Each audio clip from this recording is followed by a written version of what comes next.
Bonjour, aujourd'hui on va voir comment la pluie peut affecter nos rosiers.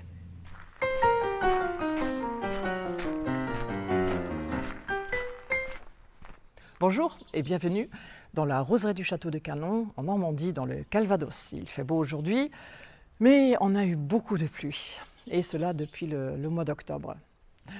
J'ai un copain, un grand sage du jardinage qui dit toujours « le mauvais temps est un temps qui dure ». Chaud, froid, sécheresse, pluie, gel, il ne faut jamais que ça dure trop longtemps. Alors je sais aussi que d'autres régions françaises ont été très affectées par toutes ces quantités d'eau et une de mes spectatrices, coucou Violaine, m'a demandé ce qu'elle pouvait faire avec les fleurs, les roses qui pourrissaient sur place, sur pied, alors qu'elles étaient encore en bouton.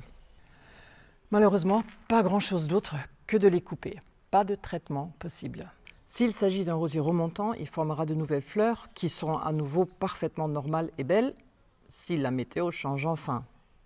Mais si c'est un rosier à floraison unique, c'est plus triste. Il faudra attendre l'an prochain pour retrouver de belles fleurs. Sauf s'il y a encore des boutons bien fermés qui ne sont pas atteints par la pluie. Mais s'il fait du soleil maintenant, ils vont pouvoir se développer normalement.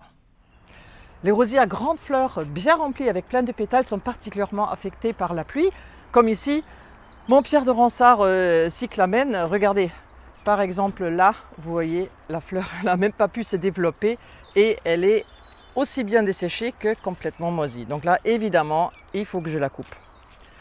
Alors, il y a d'autres fleurs où je pourrais éventuellement me dire, j'enlève les pétales extérieurs, mais quand je commence à faire ça, normalement, il y a tout qui part avec. Donc là aussi, la meilleure façon de faire est tout simplement de couper. Et c'est vrai, quand je regarde tout ça, c'est plutôt misérable, mais je sais qu'il y a des nouvelles fleurs qui vont venir. Et puis, j'ai aussi mes rosiers à petites fleurs qui s'en sortent bien mieux. Comme ici, par exemple, regardez, c'est Rosenprinz. Alors là, il n'y a pas une fleur qui est séchée ou qui est atteinte par la pourriture. Par temps sec, quand les bouquets de petites fleurs commencent à sécher, je les secoue régulièrement pour éliminer les pétales brunis, pour profiter encore un peu des fleurs restantes avant de couper carrément la grappe. Mais quand le temps est instable, comme en ce moment, je sais que les pétales en tampon vont se coller aux feuilles et parfois les faire pourrir. Et puis ce n'est pas très beau. Et dans ce cas-là, je taille les grappes un peu plus tôt que d'habitude et j'essaye de faire tomber un minimum des pétales, ce qui n'est pas une mince affaire.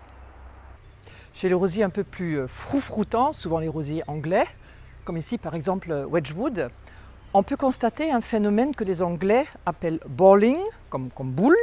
En France, je n'ai pas trouvé de mot. Et ça fait une sorte de ballon, tout fermé. Et le rosier a ses pétales extérieurs qui ont séché et qui se sont collés aux pétales intérieurs. Donc la fleur ne va jamais pouvoir s'ouvrir. Regardez, le même phénomène, je l'ai trouvé aussi ici. Et alors, soit on coupe le rosier, ou on peut éventuellement essayer d'enlever justement les pétales extérieurs. Alors, ça marche pas toujours, mais là, j'essaye. Voilà. Ben non, là, tout part avec. Mais parfois, est-ce qu'ici, par exemple, ça marche? Si le rosier me lâche. Et parfois, juste en enlevant les pétales extérieurs, on libère ce cœur soudé et le rosier pourra ensuite, la rose pourra ensuite s'ouvrir. Voilà aussi, c'est pas mal pourri. Non, je ne suis pas sûre que ça fonctionne avec celle-là, mais vous pouvez toujours essayer.